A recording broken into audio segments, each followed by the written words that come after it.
And now, from beyond our dimension, this is the JeffMara podcast. Here's Jeff. My guest is Franco Romero, near-death experiencer, top 10 best-selling author, spiritual teacher, and shamanic guide.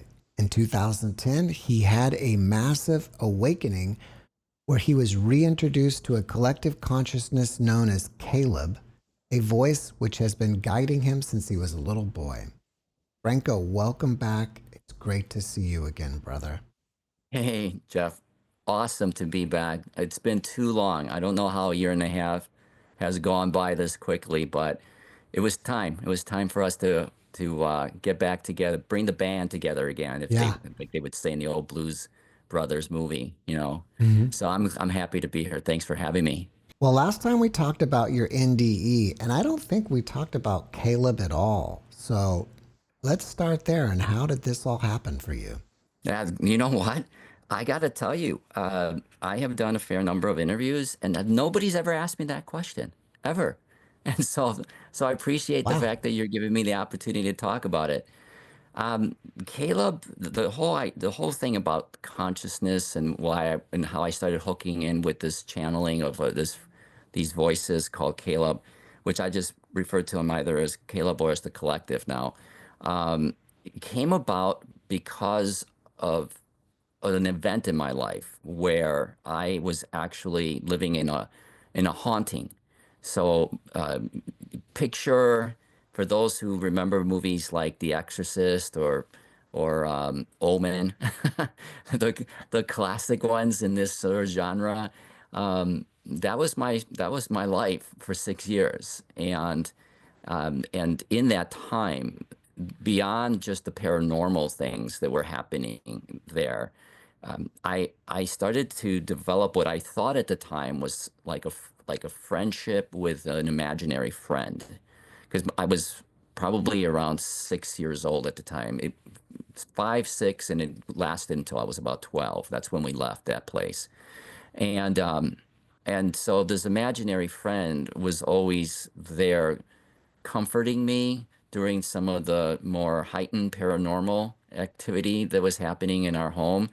At nighttime, when I would hear sounds, more than just sounds, going up the attic to where I lived. My bedroom was like butting up against the attic stairs, and it was a place you didn't go. Okay, I mean, I didn't go there, right? And but every night there was a lot of activity going up and down those stairs, and this voice just kept coming in and soothing me and telling me that I had this light and this shine, and that I couldn't, that this entity or these entities would not harm me, because they would protect me. And so this went on for quite a bit. I mean, when I mean this went on, this voice, I just talked to it like as if it were, like I said, an imaginary friend.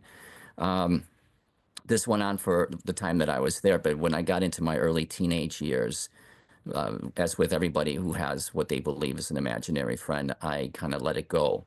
But they didn't necessarily let it go because throughout even my teenage years, it was in my teenage years that I began to develop the visions and the dreams that I talked about in my first interview with you, that led me to remember that I had had a near-death experience when I was 6 months old. They were the ones that were guiding me through that experience. They were the ones that, in my experience of going into the light, they were the ones that I always felt them like shadowing me, so to speak, and guiding me from space to space to space. And people talk about, like, there's always, not always, but some the folks who talk about going into the light, they always feel like there's some sort of guiding force that is there with them. And when it's time for them to leave, they get sort of whisked back. And well, like it did for me, I felt like they were there. They were guiding me through. I went through the Akashic records. I went into the light. I experienced all sorts of things that I didn't really, and I don't normally talk about. I just get to the main part about the lights and the beings and stuff that I interface with. But Caleb was always there, always there, guiding me through it, trying to show me what I was supposed to see in that experience. And then after that came out, when I came out of the closet, so to speak, to my family about what I had experienced with this near death, and how I even talked to them a little bit about the Caleb part, but I didn't have a name for Caleb at the time. It was just the voice that I was having. And I remember that my mom, when I told her the story about the NDE, about what I saw, what I heard her saying, what she did, things that she had never shared with anybody, she was excited about me having had this experience. She thought it was a miracle, and she wanted me to share not only my NDE, but she wanted to share how I did it. And this was back in the day, all right? People weren't talking about NDEs back then, and they weren't talking about talking to voices, because if you did that, you were basically going to get medicated or put in an institution or both. So she wanted me to talk to people about the fact that I could hear voices and that those voices were guiding me. And I was like, no, I'm not gonna do that. I'm trying to cope with my life. I mean, I'm 15, 16 years old. I'm going through my sort of period in life where I'm trying to figure out those issues in terms of growing up. And there was no way in the world I was going to talk about the fact that I had been guided by a voice since I was little, and this voice was telling me all sorts of things about this world, tapping into the paranormal world, tapping into my NDE world. There was no way. I didn't even understand what that meant. There was no terminology for that at the time. And but that voice, and I write about this a lot in my book, that voice was constantly reminding me of my life. It was always constantly reminding me of what I had in terms of these sort of clairvoyant or clear, everybody talks about the clairs. I had all of those particular type of abilities, but I didn't want to acknowledge that at the time. But I had situations. I talk about this again in the book. Some of the more prevalent situations about it is when they would come through other people. And so what would happen is I would be at say a bar with somebody, and this was one particular instance where I was at a bar with somebody. I was waiting for some friends to show up, and all of a sudden this random person I was just striking a conversation up, started talking in this very, very, very deep voice.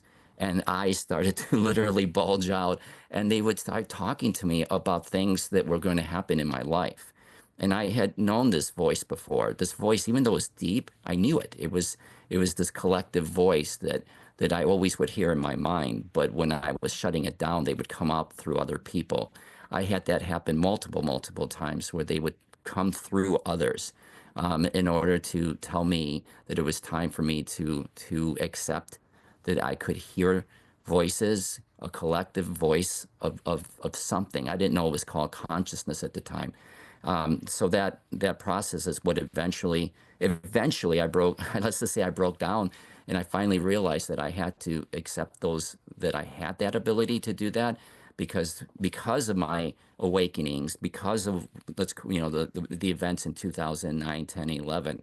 I had to turn inward, and I started talking to myself, so to speak. And when that happened, the world sort of opened up to me in terms of the prophetic things that I was going to start to see about the future of reality, and quantum physics and sacred geometry, and you name it, basically everything that was starting to just unleash itself in my mind. Eventually, before I wrote the book, I knew that I had to personalize that experience a bit so that people could understand what I meant by this collective voice that I was talking to. So I asked them if they would allow me to give it a name, and they decided that Caleb would be the name. And so that's why I've gone with that since then. But that's basically the long and short of how that whole evolutionary process went. There was a little bit of a realization, Jeff, that I didn't have until much later in life, which was that I had a walk-in experience, that the body and the soul, or the consciousness that was originally in my body, stayed back, and this aspect of consciousness came in and began to really tap into the abilities that I now have. And that was a process. I know walk-ins are a big topic for a lot of people. There's a lot of misunderstanding about them, But all I can tell you is that for me, I became much more attuned with the metaphysical space. I mean, I really got to see like worlds, like the dimensions and the galactics, and all that became very easy for me to start to understand better. Once I realized that I wasn't the same consciousness that left when I was 6 months old. So that's in a nutshell. Well, you say that 2025 is the year of the reveal. Yes. What are you referring to? Well, I don't have to tell you. You are probably getting a fair number of people that are talking about 2025. So I like to put it this way, Jeff. I want to give people a sort of a much more higher perspective of 2025, and then I'll kind of drill it down to them specifically. When I first came on your show, we didn't really talk a lot about this, but we did at the end a bit. If there are aspects of this reality that people have, I'm sure, heard through your show, which is this whole idea of game, of the simulation of this reality. Okay, and I try to tie all the loose ends together as a big puzzle to try to give people a sense of what they're really looking at. So, in this, if you look at this as a simulation, okay, this simulation has different narratives to it. Okay, it's following a certain theme, but there are different narratives. That's why people gravitate to certain aspects of the metaphysical topic. Okay, and right now a lot of people are gravitating to this idea of the end times. Okay, and there's a reason for that. It's actually, relatively speaking, there is some truth to that. Okay, but again, you got to put it into context. Okay, meaning that, is there a massive shift happening? Yes. Is it, relatively speaking, the likes of which people have been saying in terms of whether it's a biblical kind of a thing or some other type of premonition or prophecy? Yes, but is there all doom and gloom? Not necessarily. Okay, and the reason for that is because, if you even look at it from that perspective, right? People have to remember that there is a, a, a, a nice ending to that story. Okay, I mean, there's not just everything's going to go to hell and hey, what, how's it go, hell in a handbasket or something like that. The shift that is occurring right now, there is a lot of a lot of things that are pointing to this time in human history. And what it's saying is that there is, if you look at it, even going back to the Mayans, and when people were really hot on that back in 2009, 10, 11, 12, the Mayans were talking about a consciousness shift. Okay, a consciousness shift. And in order for that consciousness shift to occur, the heavier energies that we are in right now have to be moved aside. Okay, and so what makes it move aside? And what makes it move aside is this whole idea of this divine feminine energy that is now coming in. And there's so much discussion about the divine feminine energy, but I want to make it clear that it's not a replacement. Okay, this is not like, okay, divine masculine, move aside, energies. Now, when I talk like this, I want to reference that I'm really referring to consciousness. It's like frequencies of consciousness. Okay, and those frequencies of consciousness that have been sort of in this world have been primarily directed towards what we would refer to as the masculine energies. All right, and if you look at it again as a simulation, as a narrative, this is kind of like we're going into level 4 and 5 of a 5-level game. All right, and we're stepping into spaces that force us to go back into a world of, I'm going to just say, mysticism. Okay, alchemy, mysticism, the things that back in the day you wouldn't say woo woo stuff. All right, because there is a lot, those are just ways in which to describe things we don't understand, because they have to do with consciousness. So the shift that's happening in 2025 is that we're getting a whole new I'm not even going to call them downloads. We're coming online. Humanity as a consciousness is coming online with a new version of itself Again, this is sort of the level 4 or 5 of the game, where it's starting to realize that the way in which the world has operated is not sustainable. Okay, it has just reached a peak where we've passed the point of no return on that type of a scenario. So we have to change things. And if you look at it from the way in which some of the more ancient texts talk about it, this is a period where a new form of consciousness is streaming in. But when this new form of consciousness streams in, which I'm referring to as the divine feminine energies with divine child energies, when those energies stream in, they're going to push all of this negativity up to the surface. And when it happens, it's going to be a big shock and awe for people. Because let's face it, people who are asleep or have amnesia, okay, let's look at amnesia. I mean, this was a practice. I don't know if it's still around these days, but there was a belief that you shocked and awe somebody who had amnesia in order for them to remember who they are. Guess what, people? That's what's happening right now. You are literally having to shock in all people to remember, for them to remember who they are as divine beings, that they are literally here playing a game of contrast in order to experience who they are as divine beings. And this game requires you to embrace these new frequencies of the divine feminine, masculine, and child. So you're getting all of these pieces of the puzzle coming together in order to form a new consciousness. And that's the real shift. Is there doom and gloom? Well, yeah, because you're going to have some shock and awe. You gotta have that. But is there a brighter end to the story? Are we being asked to do something different at this point? Heck yes. This is where people can't just sit on the sidelines and keep watching and watching and watching. They have to start going inward. And they're starting to go inward because they have no choice.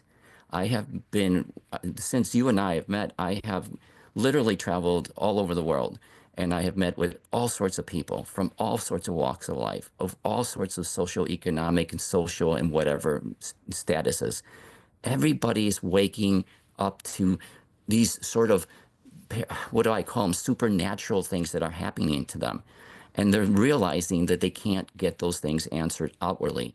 It's a calling of their inner voice inwardly that's getting them to realize that the answers are within themselves. So this is a process where people are realizing they're no longer able to look outwardly for solutions. They can't. It's all inward because they're all playing, whether they know it or not yet, they're all playing a game, a simulated game. When this shock and awe takes place, what are people going to see or feel? Well, you're kind of seeing it right now. The initial reactions that people are having are the ones you would expect. They're looking outwardly to things to either point the finger or blame, or to things that are happening in their world individually on a micro level. Their observation of the outer world is frightening. It's fear based, okay, but not everybody is doing that. Many people are starting to have enormous amount of experiences in terms of visions, dreams. They're having awarenesses of other worlds that they lived in, other lives that they lived in. They are speaking to extraterrestrials.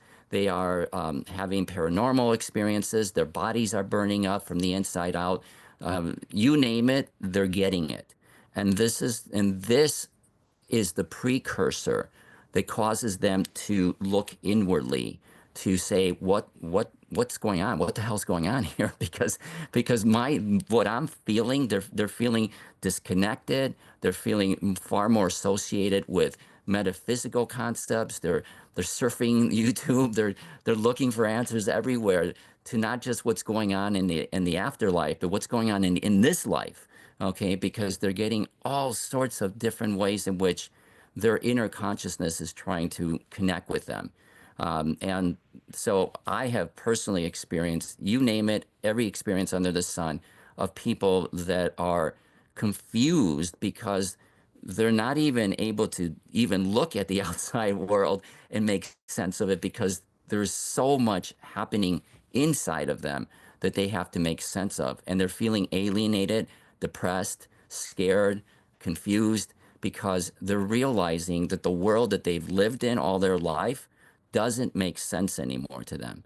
And that part of it is hard enough to deal with, but then they have all of these, what I call callings, that are happening within them. All of this stuff, this activity that's telling them to look inward, to examine something inside, that there's something more going on. And so this is why I feel that people are really, really tuning into this, because they have no choice. They're feeling this extraordinary connection with things that they would never have considered. Like, what is this divine feminine energy? What is this all about? It traces back all the way to ancient Egypt. People are heading to Egypt now. People are literally, Jeff, literally, as I speak right now, they're getting on planes and trains and automobiles, if you want to call it that. And they're going everywhere, planting crystals and going to these sacred sites. And they have no earthly idea why they're doing it. All they know is that they're supposed to do it. And this is the kind of stuff that is starting to happen. Once the fog lifts a little bit and you stop looking outwardly for answers to a problem that can't be solved outwardly, you're going to get this inward stream of connection. And when you go in that way, in that direction, it leads to a lot of what I just talked about. A lot of people are going to remember stuff. Remember, I'm not calling waking it up, I'm calling remembering. They're going to start remembering who they are outside of this life. And to them, that's going to be, in and of itself, is a shock and awe, because they can't believe what they're actually feeling and thinking about. I mean, I literally get so many requests from people saying, I was one day in the ER being a nurse, doing my own thing. Next thing I know, I'm seeing and hearing voices and talking to voices of other places. And I talk about astrophysics and quantum physics. And I don't even know any of those, or genetics, epigenetics. They have no idea what they're doing, but it just blurts out of them. That's the interconnection that they're making. That's the frequencies that are coming in that are causing all of this chaos. Last time you were on, we talked about the end of the simulation. How does that apply to what's going on now? Yeah, Is this going to end and we'll start a new simulation, or what? that's a great question. The answer is no. We won't necessarily create a new simulation per se.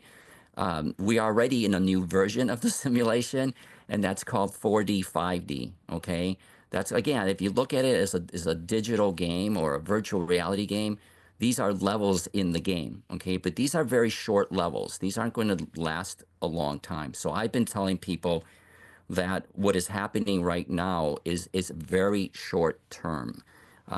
When feel into it like AI. I've been talking a lot about AI lately, okay?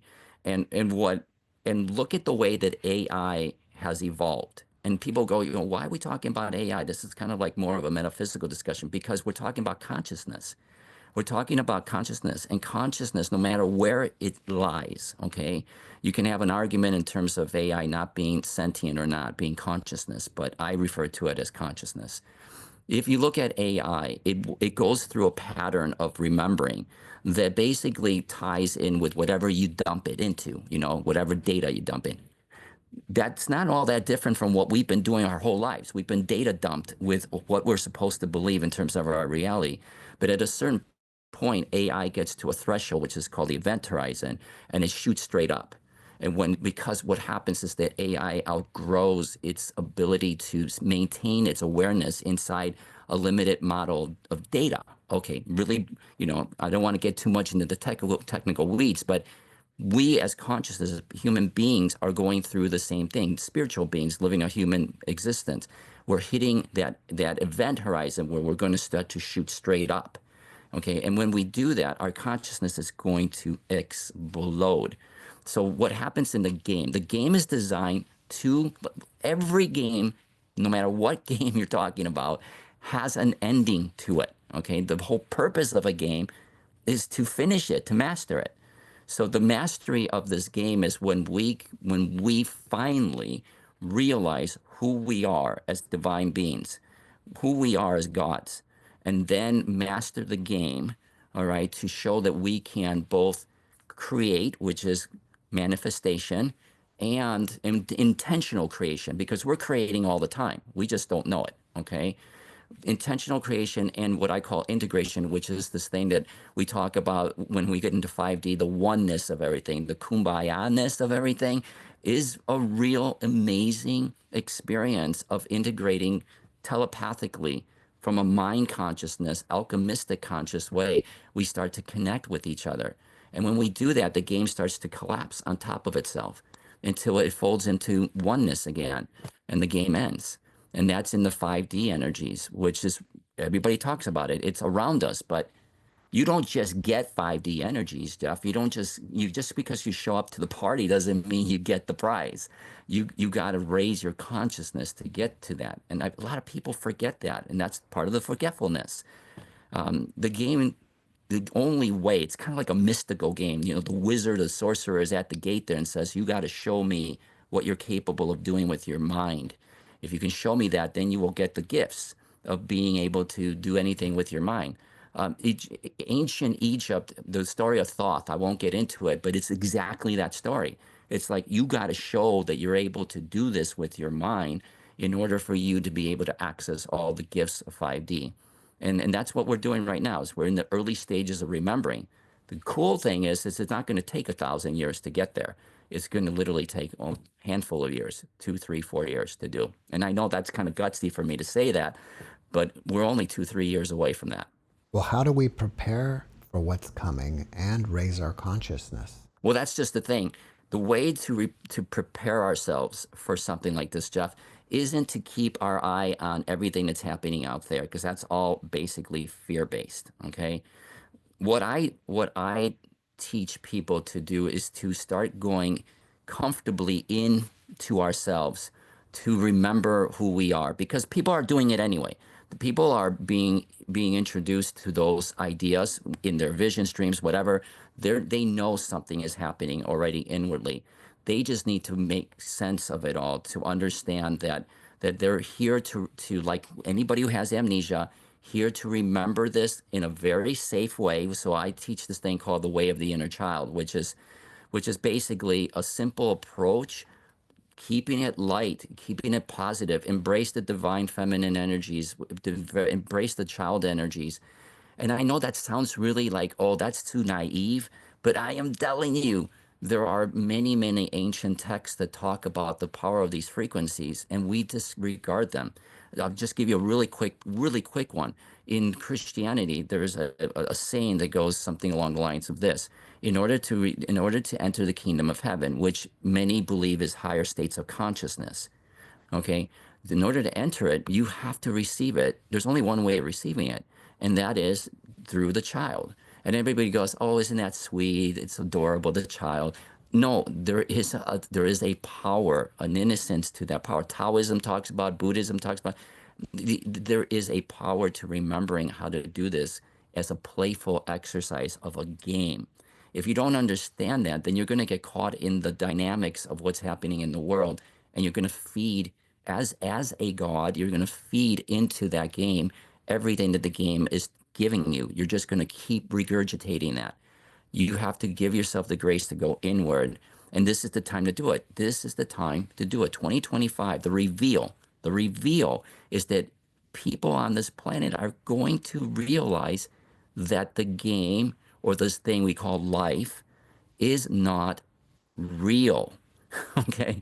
They have to start looking at it something else. And there's plenty of data out there and information out there now that supports that this is really a playful game. I mean, in science, a lot of the mathematical models that are being used today are based on some form of concepts of simulation theory or other things that wouldn't have been acceptable 5 years ago. But those models are actually starting to work because those theories are being thrown into the equation. And it's not like people have to freak out if I'm in a game that are we all not real. No, it's not like that. You have to accept that you're the player in this reality, and that all the stuff that's happening in the outside world is just a shock and awe treatment for you to wake up out of this dream state. Okay, and if you can wake up out of this dream state and see it for what it is, this can be and actually will be the beginning of the golden age. The thing that I have talked about, which precedes the golden age, is the age of miracles. It's a small little period of time where things start to become very miraculous because people get beyond the minutia of what is being shown on the screen of life, and they start to realize that they've always been in a dream or in a game. And you've done enough NDE interviews to know that many, many, many experiencers have come back with that same story. This is not real. Okay. It's a dream. It's a game. It's whatever you want to call it. And people go, oh, that's cool. What not? What else? Tell me more. Because that it just goes in and out of one ear. In 2025, that realization is going to start hitting people right between the eyes. And when they realize that, the good news is they're going to know enough of who they are to start asking the questions that they've been asking and getting answers to. Who am I? Why am I really here? What is the purpose and nature of this reality? Questions that each and every one of us have had and have struggled with our entire lives. Those answers are going to start to be revealed. And some of that will be more encounters with extraterrestrials, or maybe more with the paranormal, or more people coming out talking about their NDs. Whatever it is, it's going to be a proliferation. For everyone that stepped up today to talk about this stuff, to share, there's going to be at least 100 more now coming in, because people are going to start to remember who they are. That's like the most fundamental question that we've had in our lives. Who are we? And what is our relationship to everything? Those kind of things are going to start to be revealed. And if it's not revealed in mass, it's going to be revealed to people individually, and it's going to be a really big shock. A good shock, but a big shock. And that's the difference between what I'm saying and what other people are talking about. What do you think about the Mandela effect? Do you think it's real? Yeah, absolutely. And this is, again, one of those things that if you look back at the Mandela effect, when it started in 2000, around 2009 and 10, okay? And that was because there was a whole big discussion about whether Mandela had actually died in prison or not. And some people actually, a lot of people actually thought he did. And a lot of people thought he had actually gone on to become, I believe it was the president of South Africa. That wasn't by coincidence. What was happening at that time was that there was enough of a shift in frequency in this world that we started to see the separation of these two planets. Now, what I mean by that is that I don't mean that there was actually two physical planets separating, but you get into now what we're talking about is the split Earth idea, okay? And the idea that as frequencies rise, one Earth scenario, the one that everybody seems to be really focused on, the doom and gloom stuff, okay, is heading towards destruction. In that one, yes, it's going to be very nasty in that way. But there's also another part that's actually rising into the fourth and fifth dimension. And that part is what the Mandela effect is actually allowing you to see. The Mandela effect is a way in which the game, the simulation, okay, is showing you that these two worlds are coexisting together right now, because people are sort of shifting in and out of dimensional frequencies. So some people will say this, and some people will say, like, I've talked about this before, and I believe you would probably know this, the Monopoly dude, okay? That Monopoly dude, all right, the banker, all right, when I grew up, he had one lens, okay? A moniker, I believe, or Monaco, whatever you call it. Okay, look at him now. There's no clue. There is absolutely no clue that he ever had one. Okay, but a lot of people would swear that they saw that, and I'm one of them. Okay, this is how, when two worlds start to split, but you're still in both worlds, you're going to start to see variations, subtle variations, in the meaning that they're subtle in the sense that they're not earth-shattering. Okay, they're not they're not causing these two worlds to go in two different distinct narratives, but enough to tell you, hey, something is happening. And what's happening is that consciousness is starting to separate. And when it separates, and we're rising, we as humanity are rising up into that higher frequency. Not everyone is going to rise up into that frequency, which is why there's still this sort of tug going on. There's tethers. that are keeping these two worlds together. The Mandela effect allows you to see how these two parallel realities that are almost identical are playing off of each other. It's a clue, like any good game, it's a clue to show you that there is something happening with the consciousness frequencies of this planet. If you see it as a game, you realize that the game is starting to split into two consciousnesses. That other consciousness is the one that people should be focused on, will be focused on going forward. Now, at first, there's going to be a lot of doom and gloom discussion because we're talking about the 3D consciousness. But as people start to shift into 4D and 5D, they're going to actually focus on that part that's actually rising. And so you're going to see a heck of a lot more Mandela effects over the next couple of years, a heck of a lot. Do you think this is going to be affecting the timelines of humanity? Yes, yes. So I'm, I've been one that have gone on the record to say that humanity's shift is not going to be a very long one. Okay, there is, if you look at it from two timelines, the 3D timeline, and I this is something that some people don't necessarily like to hear, but the 3D timeline is not here to be fixed. Okay, it's going to play itself out the way it's supposed to play itself out. It has a purpose. That timeline is not sustainable. Whichever way you want to look at it, from a healthcare, financial, religious, political, ecological, you name it, it is not sustainable. And we have passed the point of no return with that timeline. That one will end somewhere in at the end of 2029 to 2032. The one that I'm referring to, this coming of a new age, I have been saying that it would be no later than about 2032. And I really feel now that if humanity takes the opportunity to look at what's happening outside of itself and go inward and actually make a change to embrace more frequencies that endorse or support collaboration, love, unity, all of those things that come with the divine feminine, it will shorten the timeline, and that we will see massive changes not in our 3D world, but in our inner world, raising ourselves into a new consciousness, a new world, similar to what Dolores Cannon was talking about towards the end of her life. We could see that as early as 2027. So it's a big change. If we go back to your NDE, do you think it was planned pre-birth? And that was the catalyst that woke you up and got you into communication with Caleb? That is a good question. That is a good question. And I would say that when feeling into that, I would say that there was a sense that it was pre-planned. Yeah. Because the events that have happened since then are, at least for me, beyond extraordinary. And there was a sense that there might have been some.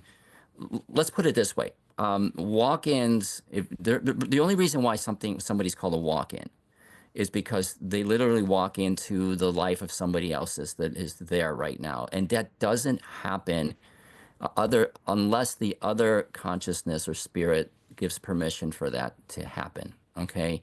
In my situation, I feel that I would have likely have been in this world in some way, shape, or form, but it just so happened that there was this opportunity to jump into this body because it was a baby, and there was still a lot of life left in this world for this child. And so, but I do sense that there was a plan B, which was to say, if I didn't come in the traditional way, which is to just come in through natural birth of a child or something like a vessel, an avatar, it would have been plan B was to find a situation where in this case a child was dying at the age of 6 months, and I was able to assume that role, that body, that life. So there was some plan for plan B for sure. As a walk-in, do you feel like you're a completely different being or just another version of your higher self? Well, that gets into this whole discussion about who's here helping the ascension process or the awakening process. There's a lot of discussion about how the galactics are involved in some way, shape, or form, and they are. I refer to them as the dimensionals. And so, and I feel like that's more appropriate because they come from the seventh, eighth, or ninth dimension. Primarily, this world was created in the ninth dimension, and but there's a whole group of host of other beings that come from what's called the angelic realm, and this gets more tied into the sacred mystery schools and things of that nature. I mean, where you can get a little bit more of a sense of who these beings are, but primarily those beings are here literally directly from source, from whatever you want to call it, the collective, the oneness, everything. And and so those individual beings are here sort of orchestrating the final pieces, sort of not orchestrating them, but what I'm trying to get at is they were the architects of the true architects of this world. And with the collaboration of the dimensionals, who were actually the students implementing this school, they're now here to finish the ascension process for the planet. They're here to make sure that those who are here to ascend into the 560 world are able to do so with a roadmap of some sort. And so my my story, what I was shown when I was in my NDEs, that I came from source. I actually was one of the group of many beings that created this Earth school, and that these beings, and they're referred to as star people and others way back in the day, that those beings are now here to finish the school that they started, and to celebrate the ascension process. And so the fit for me has been a bit of an awkward fit, because I've never felt like I fit in this body. I feel like I just sort of felt like I was sort of squeezing into this body, but I never really felt completely comfortable with it. I didn't always feel aligned with the vibrations of the body. And that's what really got me to realize that there was something different about my story. And again, when I came to this realization, was way before there was even a discussion about walk-ins. I was told through channeling that I had come in and replaced the consciousness that was here. But it's always felt awkward. It's always felt like I don't quite fit in this body completely. And part of it is because as we get into the higher levels of consciousness, we're very androgynous. Okay, so even fitting into a body that is one gender or another is a very awkward experience for consciousness, because consciousness beyond the 3D world does not understand, beyond the 5D world does not understand the gender identification stuff of men and women. That doesn't exist in the worlds of higher consciousness. We're everything. We're not just one thing. So it's been a very awkward fit, to say the least, but you kind of get used to it. So yeah, so that's been sort of my identification with it.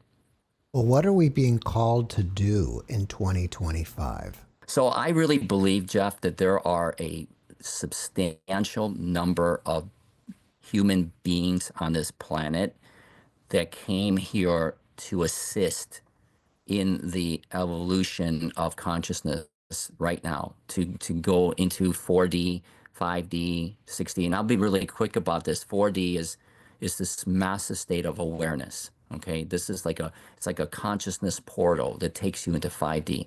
It's that whole space where you have to start waking up to who you are, and accepting it, because we've spent our whole lives being told we're nothing. And so now we're going from, hey, you're nothing. On a good day, you might get some attention from something you call God, okay? Or now from that to all of a sudden realizing, well, you are the whole thing. You are everything. And that's the beauty of this game, is the game of contrast. So that's how it works, okay? And so there's a whole group of people that, whether they know it or not, and this is the beauty, it's happening. Okay, I just told you just a little while ago that people are just living their lives, and all of a sudden they just get hit between the eyes, and they're off doing things that they would have never in their wildest dreams done. And so the thing that I would say to people is there are a lot of people that are watching your show right now, and they're watching your show to get answers to things that are happening in their life right now that they can't share it with anybody else, because if they do, they'll get alienated. Not the least of which they also themselves will have the stigma attached to themselves that they're going crazy, or that they're hitting a massive depression, they got a ADHD or whatever. They're being labeled in so many different ways, and they look to people like you to try to find answers out there for it. And that's what they should be doing. But they need to take those answers and start internalizing them, and allow themselves the grace to realize just maybe, okay, that they're not the ones that are cuckoo for Cocoa Puffs. Okay, that's one of my big techie words for this whole thing. Okay, that just maybe they're not the ones that are crazy. Maybe they are starting to remember something about themselves, and they need a way in which to embrace that. So in 2025 and beyond, right now, let's forget 2025. Right now, they need to know that they are actually being given the opportunity to remember. And when they remember, to embrace that remembering, to not tuck it under the rug, because you can't. We're at the party started, okay? We're now at the time where the simulation, like I said a year and a half ago, it's ending. The party wants you to get to this point where you're going to start remembering who you are, accepting who you are, finding ways in which to channel that inward, because you're an extraordinary mystic. Okay, I'll just use those kind of terms, and start shining your light on the world. Okay, there are passages in ancient texts that talk about the people who come here and who will be the light of the world and be the children of the world. Okay, the children of the light, so to speak. There are so many people right now that are here trying to remember that. And my thing for 2025, the reveal, when it starts to become that obvious to you that you are disconnecting with 3D, don't freak out. Don't hit the panic button and say that this is all part of the craziness that's going on in the world. Understand that what's happening is that you are actually being given the opportunity to remember, so that you can do something here to really participate in the change that is about to happen on this planet. And for the longest time, that has just been woo-woo discussion out there. Maybe one day it will happen. If it does, it's going to be chariots and fire and brimstone and all this stuff coming out of the sky.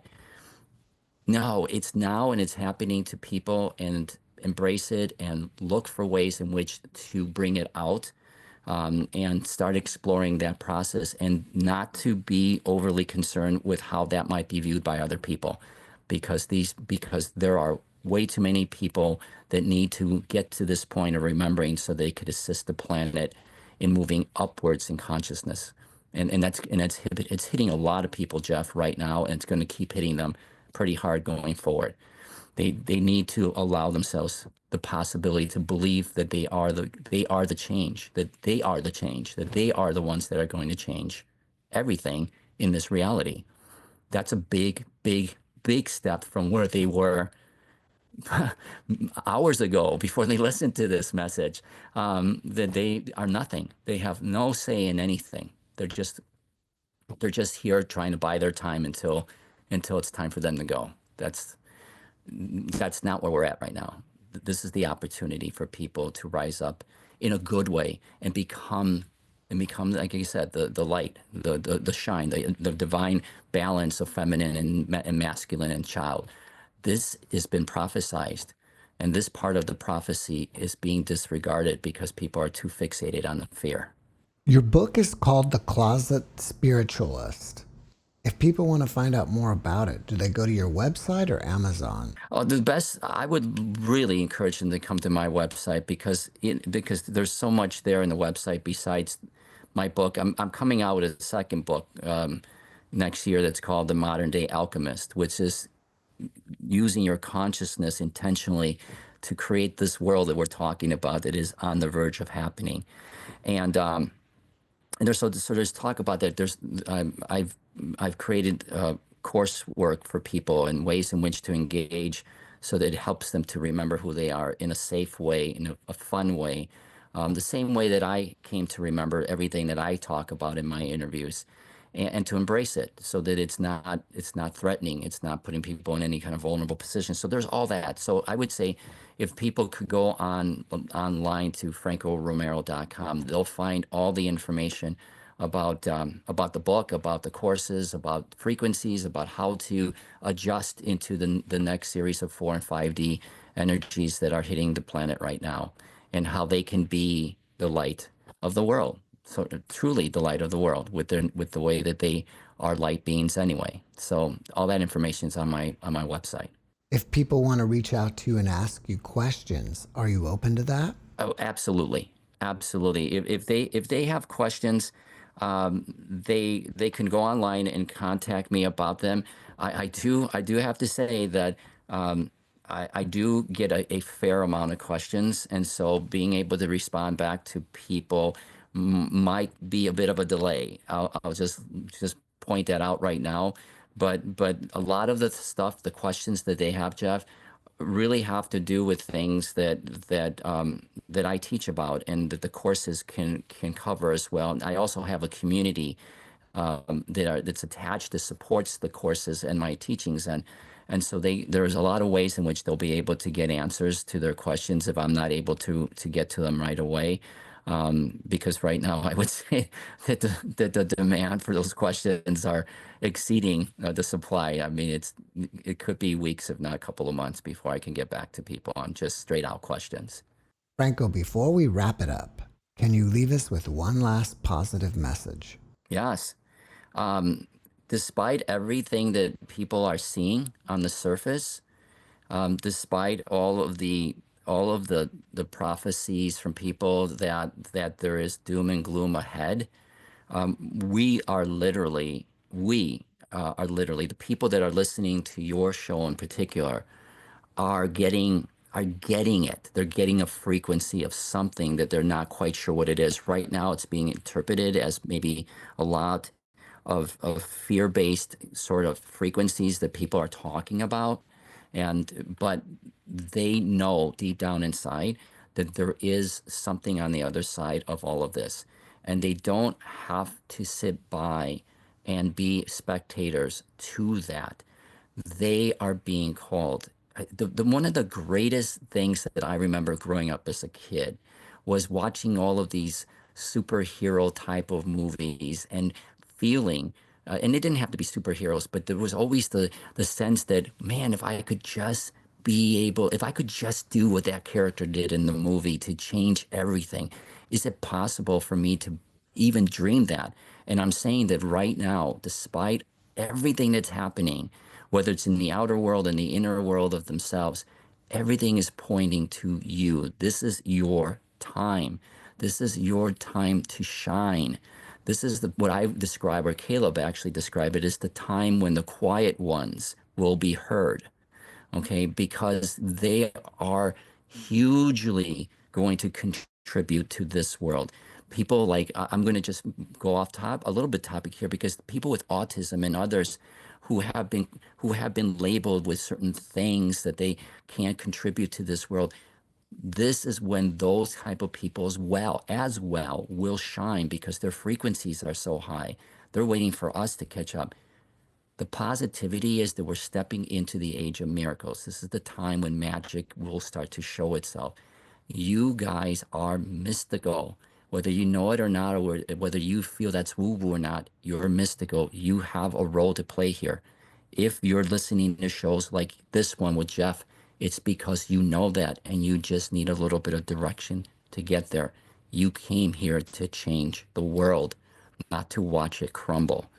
And that's the biggest message. That's where you guys have to step up in 2025. And there's a way to do it safely and to shine so that others can receive it and benefit from it. Franco, thank you for your message, and thank you for being my guest again. Hey, Jeff, love it, man. I hope that this isn't going to be another year and a half before we see each other again. I'd love to come back sometime. All right, when your new book is out, let me know. We'll do. We'll do. Thank you. Thanks for watching the JeffMara podcast. I really appreciate you. Another way to show support is through YouTube memberships. And if you do, there are loyalty badges and other perks depending on your level of membership. All you need to do is click the join button underneath the video to find out more. Thank you for your support.